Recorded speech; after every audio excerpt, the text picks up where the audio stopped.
Рано утром мы выехали из Мардина и решили немного сократить путь и поехали по такой, как не сказать проселочной, но не основной дороге, которая значительно ускорила прибытие к нашей следующей остановке города Шанлы-Урфа. Но вначале мы все-таки решили заехать в две локации, которые нам представляются наиболее интересными в этом регионе. Это Гюбекли-Тепе и город Харам. Гюбекли-Тепе – это храмовый комплекс из 20 строений, расположенных на Армянском Нагорье, на юго-востоке Турции, в 55 километрах от границы с Сирией. На сегодняшний день он считается старейшим в мире мегалитическим сооружением. Ученые предполагают, что его возраст не менее 12 тысяч лет.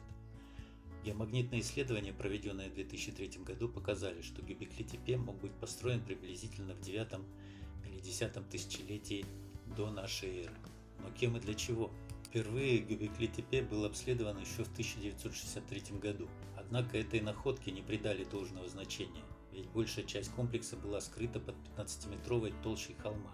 Как станет известно позже, древние люди, уходя из здешних мест, специально засыпали культовое сооружение землей и камнями, но сделали это очень аккуратно, то есть на засып от катастрофы это совершенно не подходит, так как все эти стелы остались стоять на местах и ничего разрушенного потоком воды или землетрясением там не наблюдается. Поэтому теория вполне себе правдоподобная.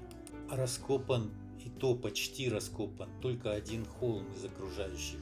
Как говорят сами археологи, работаем тут еще как минимум на 100-150 лет. По данным анализов, место было заброшено около 8000 лет назад и после этого уже никогда не использовалось, так как оно было полностью засыпано. Единственное разрушение, которые наблюдаются в Гюбекли-Тепе, это лишь те, которые совершили местные жители, когда эти камни начали в результате ветров и почвенной эрозии выступать над холмом, и при пашне их откалывали и уносили в сторону, чтобы не мешали земледелию. Самыми интересными находками Гюбекли-Тепе являются монументальные стелы Т-образной формы, высота которых достигает 7 метров, а вес 15-16 тонн. Эти загадочные стелы в количестве 12 штук расположены по кругу и разделены каменными стенами. Перед нами предстает картина замкнутого пространства овальной формы, посредине которого друг напротив друга находятся две крупные стелы, окруженные обелисками. В процессе раскопок свет увидели 6 подобных композиций, но согласно геомагнитным измерениям на местности нетронутыми остаются еще 14.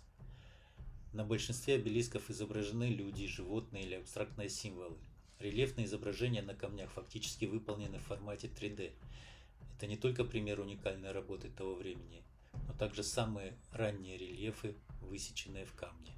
Наибольшее количество изображено кабанов и лис. Но вот что интересно, получается, они сначала вырубали эти стелы, и причем вырубали их, скорее всего, просто прямоугольной плитой, тащили их волоком со свистом и с гиканьем в этот храм, устанавливали и уже потом наносились барельефы. Иначе все это при транспортировке было бы просто безнадежно испорчено. И это еще раз подтверждает древнюю технологию. Сначала установить необработанные блоки по своим местам, закрепить все и уже потом делать финишную обработку. То есть наносить узоры, барельефы, различные надписи и символы. Ну и глядя на эти мегалитические сооружения, первым же делом возникает вопрос, как они это делали, как они это сюда притащили и установили, и зачем это все. И это наглядно показывает на уже существующее тогда разделение труда. То есть кто-то добывал, кто-то тащил, и Кто-то это все планировал как архитектор, и кто-то это все уже обрабатывал в художественном смысле этого слова. Норвежский ученый-исследователь Турхи Ирдал в своей экспедиции на остров Пасхи попытался притащить и установить 12-тонный монолит со статуей этого божества. Для этого ему понадобилось 180 человек. Эти мегалиты весят по 15 тонн, то есть для того, чтобы их притащить и установить, нужно было как минимум 200 человек. А откуда 200 человек в племени бродячих охотников? Значит, они как-то могли уже собирать большие сообщества ради выполнения какой-то цели. Значит, эта цель, строительство этого храма, была почему-то чрезвычайно важна для них. Все эти данные совершенно расходятся с общепринятой исторической теорией о людях, живших в неолите, которые бродили вроде как по полям, с палками-копалками и каменюками загоняли животных в ямы или сажали их на кол и воевали вечно друг с другом. То есть они все были мужчины-охотниками, а женщины собирали корешки, приглядывали за детьми и варили еду, когда мужчины приносили ее. Здесь же, во-первых, мы видим организацию племени как минимум в несколько сотен человек для создания такого большого проекта. Значит, четкое разделение труда, служителей культа каких-то, и разделение труда ведь предполагает, что тот же архитектор или служитель культа не будет бегать за диким кабаном по степи, а тот же самый охотник, он в жизни не возьмется за высечение из камня барельефов. То есть наличие профессий уже подразумевает под собой оседлость. Если еще можно представить себе бродячих художников, но они должны ходить от одного оседлого племени к другому оседлому племени, но никак не гоняться за ними по степи.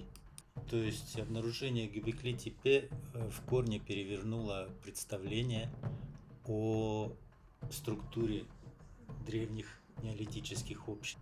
Все правила были обнулены и понеслась. Первыми возбудились, как всегда, британские ученые. Недолго думая, они тут же объявили, что все эти фигурки животных представляют собой символы знаков зодиака на небе того времени. И вот эти дырки, они изображают полярную звезду. Хотя по мне это просто птенцы фламинго и пеликанов, которых ловят сетями. За ними она четко видна, за их фигурками. На мой незатуманенный грантами взгляд, это обычная сцена охоты, которые находят по пещерам того времени, неолита, по всему миру. Сравните их с фотографиями птенцов этих птиц. Не правда ли очень похоже, а? Теперь о дырке в камне, символизирующей полярную звезду. В этом же круге есть еще как минимум 3 таких дырки, которые направлены в совершенно разные стороны, но и никак вообще не подходят к полярной звезде. Одна так вообще пробита в напольной плите. Для удобства я отметил их стрелками на фото.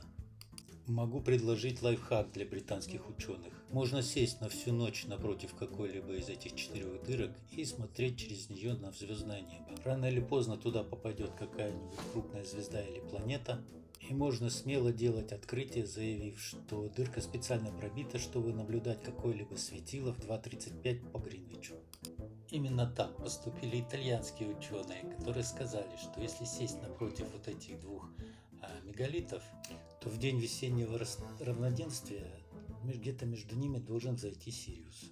Да, действительно, он всходит, но в то время он вообще находился за горизонтом, и ждать его было бессмысленно, тем более, что это место расположено в низине. Но эта теория разбивается не только хронологией звездной, а тем, что все эти мегалиты в центре кругов, они все направлены в разные стороны. То есть для восхода каждой звезды своя пара мегалитов, что ли? А вот это изображение вообще можно назвать первой красной книгой в истории человечества. Тут изображены 55 видов животных, обитающих в этом регионе.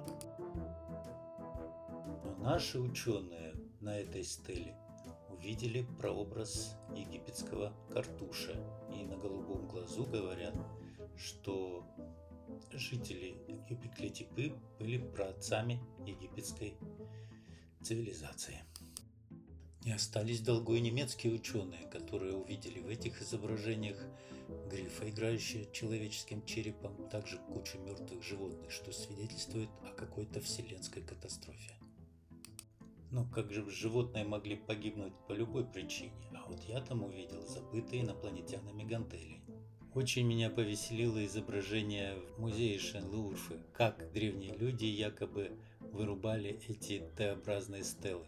Оно-то понятно, ямки можно по бокам проковырять, но как они потом это продолбили дно, каким образом они потом оторвали от скалы этот многокилограммовый тяжеленный известковый блок. Прорубили под ним пространство с помощью кусочка кремня на палочке, но это же смешно.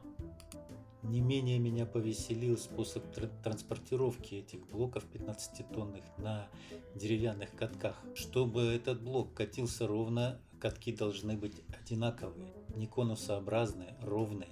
А в ближайшем окружении на несколько десятков километров вокруг ровных таких деревьев, как кедры или ели, нет. То есть мы приходим опять к еще одной профессии токаря, который был способен из дерева выточить одинаковые круглые цилиндрические катки одинаковой формы и одинакового размера. Иначе все это будет соскальзывать в сторону, если не будет хоть немного на конус. В общем, должны быть как на этой реконструкции точь-точь. Göbekli-Tepe – это место must be в этом регионе. Туда каждый уважающий себя человек должен обязательно приехать и посмотреть своими глазами на то, о чем рассказывается столько много различных сказок. Просто идет какое-то международное соревнование. Теперь мне понятен смысл высказывания руководителя экспедиции о том, что раскопки еще будут продолжаться 150 лет. Хотя на данный момент они и так идут ни шатка, ни валка. И вообще, похоже, они сейчас остановлены. Так как, судя по всему, неудобно перед коллегами, если вдруг обнаружится что-то такое, которое опровергнет какую-то любую из этих фантастических гипотез, выдвинутых всемирно известными маститыми академиками. Неловко может получиться перед коллегами. Вот вымрут они, и мы дальше начнем копать. Может, еще новую почву для новых гипотез откроем. При подготовке этого видео я перелопатил кучу материала с этими гипотезами, и вообще про Göbekli-Tepe, и про тех, кто копал. Ну и для интересующихся я выложу это все в описании под роликом. Интересно, прочитайте. Ну а на этом мы закончили свое путешествие в Göbekli-Tepe и двинулись в другое, не менее известное место, причем с библейских времен, зафиксированное в Библии и в различных летописях. Это библейский город Харан, где долгое время жил пророк Авраам и где умер его отец. И пока я буду монтировать следующую серию, вы, пожалуйста, подписывайтесь и активно ставьте лайки.